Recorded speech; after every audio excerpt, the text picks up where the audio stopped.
Okay, so we have a new episode of Legends and Leaders, and today it's great to have Mark here. Mark, you're the CEO of Alexi, which is a pretty innovative and different company, taking the typical steps in law for litigation and actually streamlining it, making it much more comprehensive, making it much more possible for people to be able to litigate if they need to. And you've used AI to do this, and you have a unique background being interested in law and interested in software engineering, and putting those two together, which maybe you didn't know how they were going to merge initially, but now they have. So I'm excited to have you here and to get into your story. Awesome. Yeah, I really appreciate it. Thanks for having me.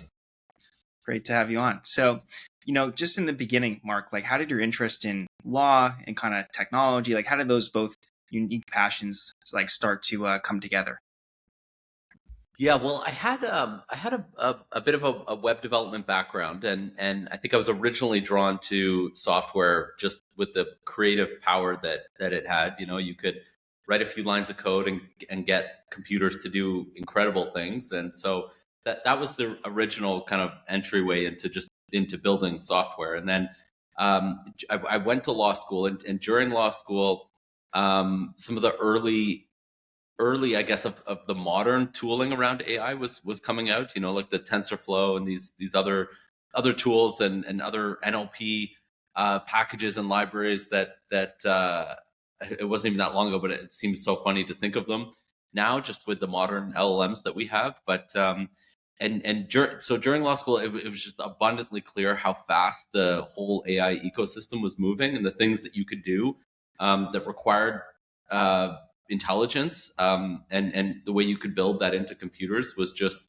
it really struck me at how quickly it was improving. And then I spent about a year working in a law firm, and still coming from this kind of web development, getting into AI at the time, and then looking at how this law firm was running, how the business of law and legal services, it got to the point where I just couldn't sleep anymore. And my fiance, my wife at the time, we recently married, I convinced her, I was like, I just have to start this company. And then, yeah, that's kind of where it began. Mm-hmm. So what were you thinking was going to become the company, that you're now building? What was kind of the initial idea, and how did it evolve? Yeah, I think I was fairly open-minded on how we were going to build the company.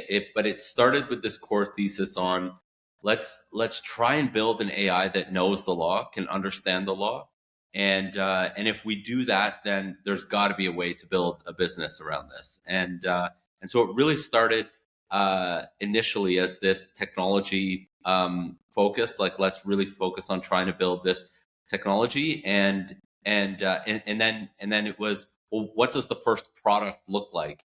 If we do that, what does the first product look like? Or what does the first product need to be to get the data that was needed to actually achieve that? And then so we started with legal research, building a product that just answers questions about the law, and it was a product that had human lawyers involved in the process to collect the data that was needed. And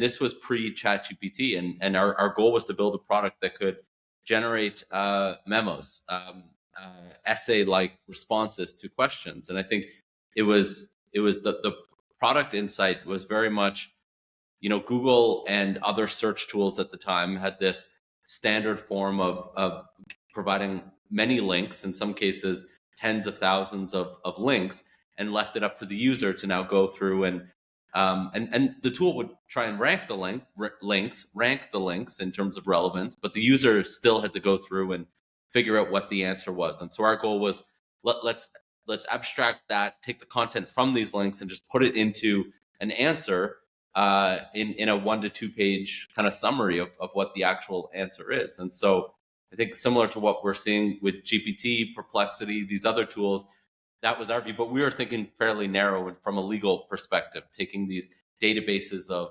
law that had a similar UX of Google and these other searches, and trying to just give an answer in a summary. And if we did that really well, fully autonomously, then that, to us, we believed was kind of manifest knowledge of the law in a piece of software. So that it was that product that kind of kicked off and got the company started. Mhm. So you were initially thinking like, let's focus on the knowledge aspect and make the knowledge much more concise, clear, and easier for people to discover. And then it eventually evolved into we have this AI that streamlines the whole process for you. Yeah, I think to me at the time it was just like if we had you can build so much more intelligence into AI, and there were basic classifiers, right, that you could train, and there were other legal technology companies who were taking that classification approach, and let's build an AI model that can classify as this person an employee or an independent contractor according to employment law, right? And the basic idea was, well, if we kind of abstract that out even more, how do we build an AI that just understands the law more generally? And so that was the ambitious kind of objective mission at the beginning, and then we had to narrow that down into a commercializable product. What did that? How do we get started generating some sort of revenue on the path towards this technology vision? So yeah. Mhm. Makes sense. So you've been in the field, Mark, of LLMs for a long time. Like you've been looking at a lot of the changes that have been happening. What point did you realize you could really take advantage of these new innovations in AI and like build something different? Yeah, it's definitely changed a lot. So we got started. Well, it was I guess I started working on the basic idea in 2017, 2018. We didn't really get our first kind of round of funding, small round of funding, until 2020, and then did a larger round in 2021. And then ChatGPT came out, and a lot more funding was flowing into this space. And then did a larger Series A earlier this year. But it's wild how we've gone through, the very first models, the attention is all you need paper, and the initial versions of the basic architecture, and then how things have evolved, and then thinking that, okay, people and people working on these foundational models, just scaling these models is going to give significant improvements to the AI.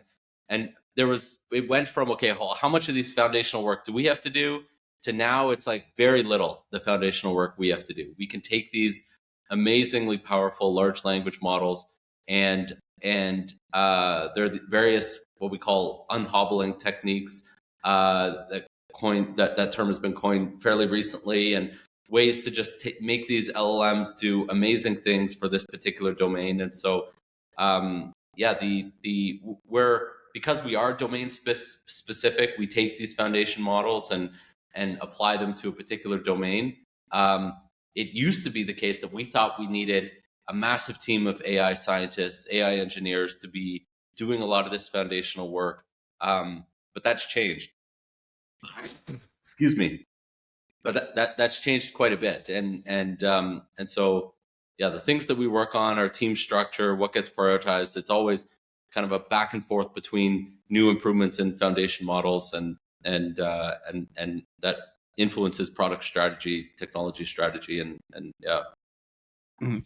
Makes sense. I mean, now we're at a different point in AI too. So like, I mean, we see that in your technology, what it's capable of. It means it's impressive now. Yeah, it's we get shocked almost weekly. It's like, wow, thinking about different approaches, and especially with this agentic mindset that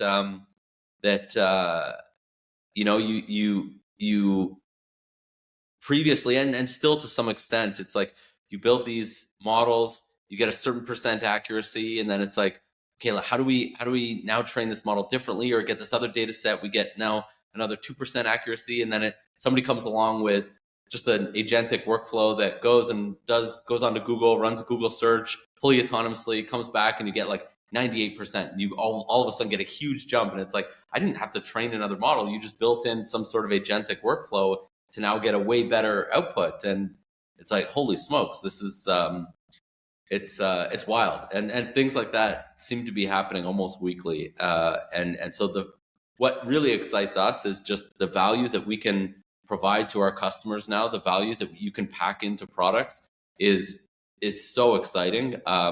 It really is almost like that initial excitement that I had first building a basic web app, of the opening up the creativity.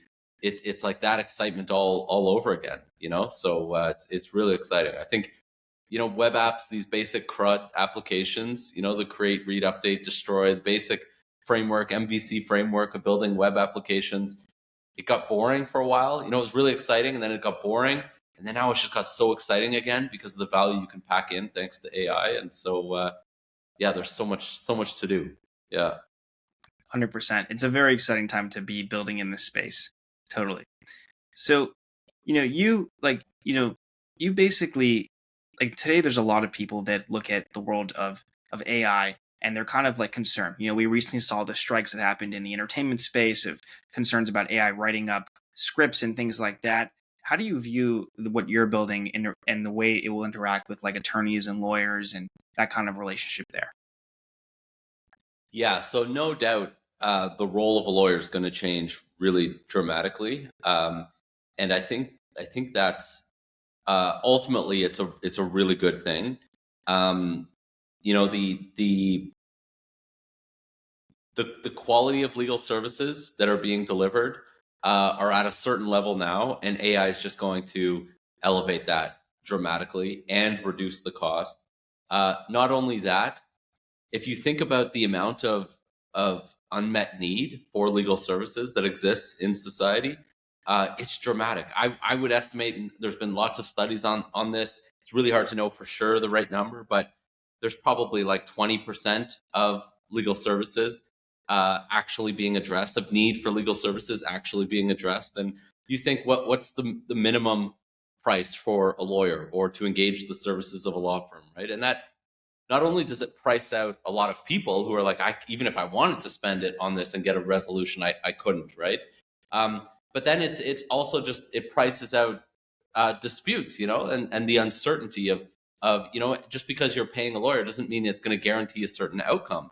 And so it's probably some minimum threshold of maybe $5,000 that why would I even try and achieve this if it's not worth $5,000, right? And that prices out a huge amount of potential legal services, potentially addressing certain outcomes in society that the laws govern, right? And so it has the potential to be such a profoundly positive impact on society and the way the legal system is administered and delivered, and achieving fast and fair outcomes is really what we should be striving for, and properly integrating AI into the legal system allows for that.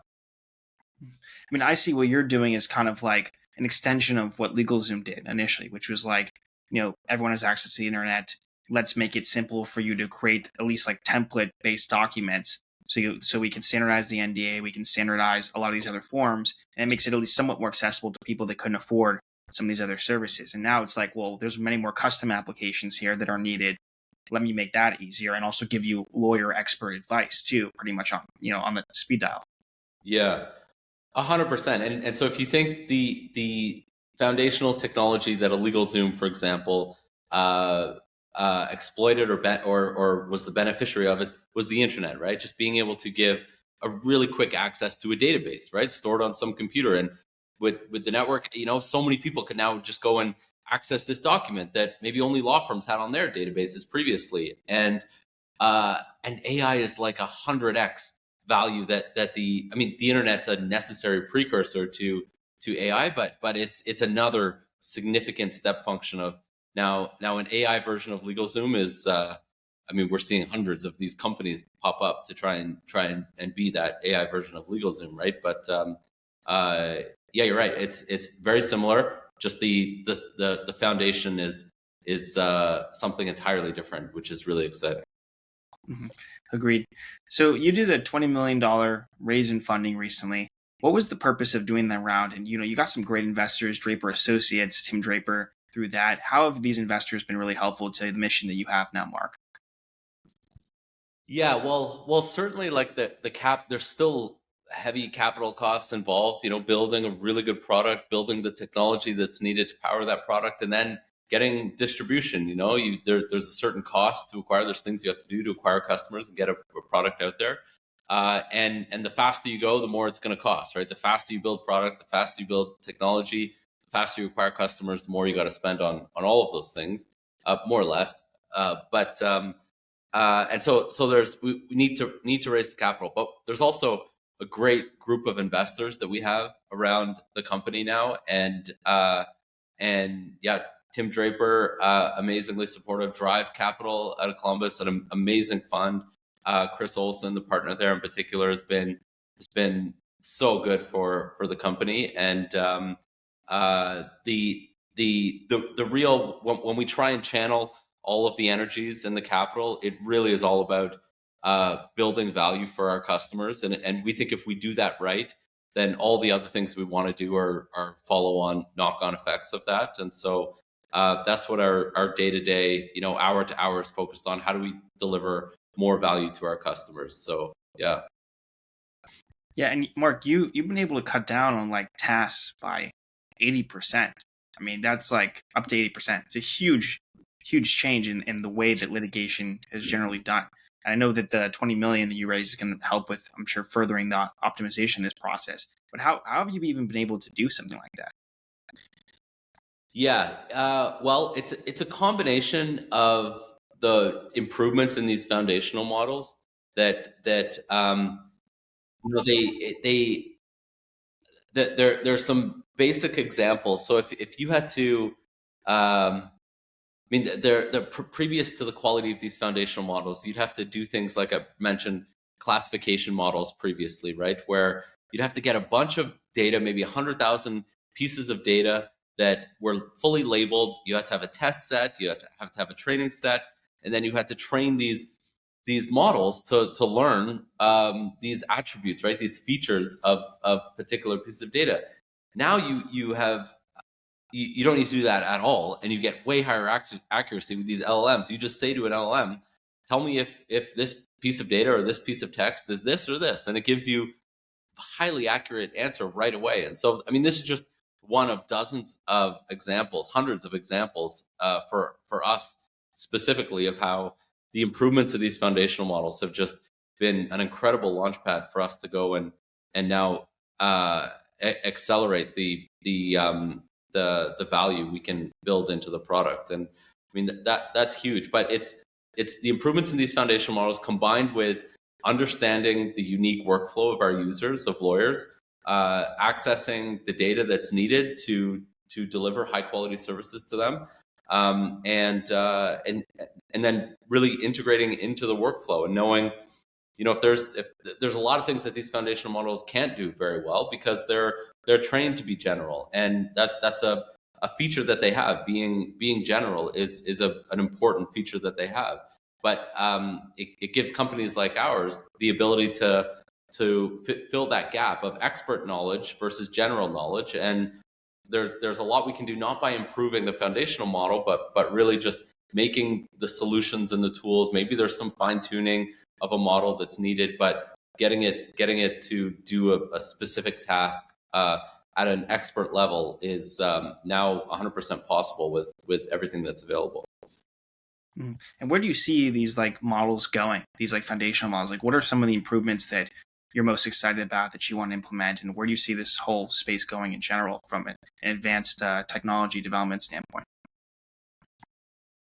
Yeah, well, there's been a debate that I think is I mean, maybe it's still ongoing a little bit, but that if you just keep scaling these foundational models, you just keep getting incremental improvement. And I think there's I think that's only true if you look at it in a certain way. We're probably, with the same approaches, we are probably approaching this asymptote where, okay, we can't just keep making the model bigger, training it on the same data set, and then getting the same sort of incremental improvement. But there's all of these opportunities to improve the quality of the training set, have models remember things that it read better, like reading a textbook. If now it can go and read it more accurately, the things that it knows, and it's training on this, in a more concentrated, focused way. And then, as I mentioned earlier, there are all these other unhobbling techniques where you can now empower these models to now go on the internet, run Google searches, to do all these agentic things. There's all of these opportunities to continue to improve that. Right now, I think it would be it would be wrong to bet against a continued improvement in these models. That if you track the trend over the past decades, there is no compelling argument for why that trend is going to slow down. And so I think really trying to predict where it's going to be in a couple of years is, I mean, your imagination is the limit, right? And so that's the exciting thing, kind of unnerving thing, but it's nobody's going to stop it, and it's I think what's most important is to participate in the development and ensure responsible, effective integration into society and into various industries so that humans benefit. Yeah. I mean, the changes are happening so fast too. It's like trying to figure out how to even take advantage of them. And for certain more typical industries, I mean, the way it affects them is just so rapid so quickly. So it's a unique space at this point. Yeah, 100%. Yeah. And I think the opportunities for humans, to build more, to do things like there's I mean, I'm very much, I know there's arguments to be made on all sides, but I'm very much in the camp of, we're not going to need a UBI. We're not going to need this I mean, obviously we need important social safety nets from people to be able to go through retraining and career changes, and we need structures to support that sort of thing, I believe. But it's not going to be this mass displacement of labor, and we're going to adapt. We're going to the amount of value we can build, the opportunities is only going to continue to explode, and continue to grow. And there are so many things to build, like and that can be built, that we should be trying to build.